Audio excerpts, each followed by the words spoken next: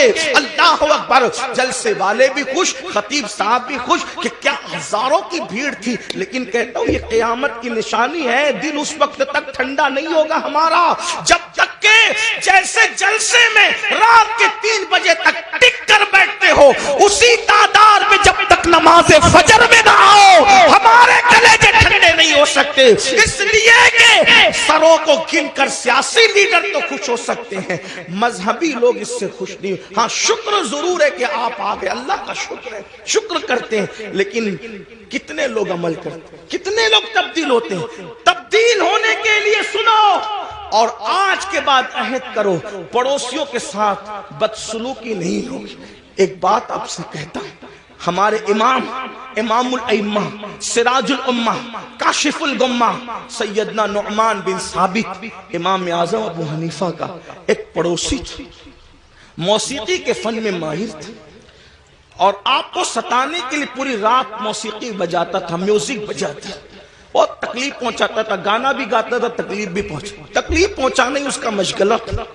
اور ایک بات یہ بھی یاد رکھنا، اگر کوئی پڑوسی آپ کو ستائے آپ صبر کریں، کیونکہ پڑوسی کا حق ہے، آپ صبر کریں، آپ اس پہ ظلم نہ کریں۔ امام اعظم ابو حنیفہ رحمت اللہ تعالی علیہ صبر کرتے تھے۔ ایک دن کسی نے اس کی کمپلین کر دی بادشاہ کے سپاہ کے پاس، بادشاہ کے سپاہی ہے، اس کو اٹھا کے لے گئے، اور جب اس کو اٹھا کر کے لے گئے تو امام اعظم ابو حنیفہ نے کسی سے پوچھا آج اس گویے کی آواز نہیں آتی؟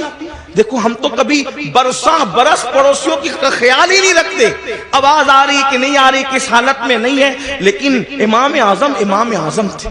یہی تو بات ہے، دین مکمل